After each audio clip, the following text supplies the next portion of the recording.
ਸਤਿ ਸ੍ਰੀ ਅਕਾਲ ਦੋਸਤੋ, ਬੋਲੀ ਪੋਲੀ TV channel ਦੇਖ ਰਹੇ ਸਾਰੇ ਦਰਸ਼ਕਾਂ ਦਾ ਬਹੁਤ ਬਹੁਤ ਸਵਾਗਤ ਹੈ ਜੀ। ਅੱਜ ਦੀ ਅਪਡੇਟ ਲੈ ਕੇ ਆਏ ਸਿੱਧੂ ਮੂਸੇਵਾਲੇ ਬਾਰੇ। ਦੋਸਤੋ, ਜਿਵੇਂ ਕਿ ਤੁਹਾਨੂੰ ਪਤਾ ਹੀ ਹੈ, ਸਿੱਧੂ ਮੂਸੇਵਾਲੇ ਨੂੰ ਇੱਕ ਫੌਜੀ ਵੀਰ ਨੇ ਰਿਪਲਾਈ ਕੀਤਾ ਸੀ।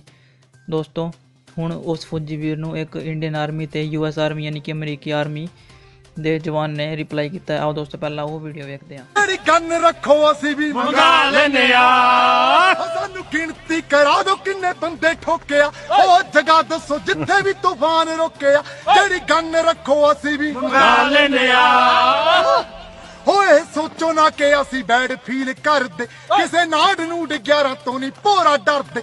ਅਸੀਂ ਟੈਂਕਾਂ ਨਾਲ ਮੱਥੇ ਲਾਉਣ ਵਾਲੇ ਬੱਲੇ ਆ, ਸਾਨੂੰ ਦੇਖ ਕੇ ਪਜਾਮੇ ਵੈਰੀ ਗਿੱਲੇ ਕਰਦੇ। ਸਾਡਾ ਸਾਰਾ ਗਿੜੀ ਤੱਕ ਇਤਿਹਾਸ ਪੜ੍ਹ ਲਓ, ਇੱਥੇ ਖੜਦੇ।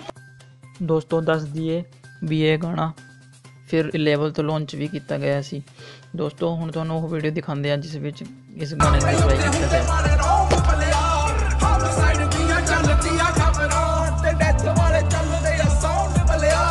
ਦੋਸਤੋ ਤੁਹਾਡੇ ਇਸ ਵੀਡੀਓ ਬਾਰੇ ਕੀ ਵਿਚਾਰ ਨੇ ਸਾਨੂੰ ਕਮੈਂਟ ਬਾਕਸ 'ਚ ਜ਼ਰੂਰ ਦੱਸਿਓ। ਜੇ ਤੁਸੀਂ ਸਿੱਧੂ ਮੂਸੇਵਾਲੇ ਨੂੰ ਪਸੰਦ ਕਰਦੇ ਹੋ ਤਾਂ ਕਮੈਂਟ ਜ਼ਰੂਰ ਕਰਿਓ ਤੇ ਵੀਡੀਓ ਨੂੰ ਲਾਈਕ ਕਰਿਓ, ਚੈਨਲ ਨੂੰ ਸਬਸਕ੍ਰਾਈਬ ਜ਼ਰੂਰ ਕਰਿਓ। Thank you.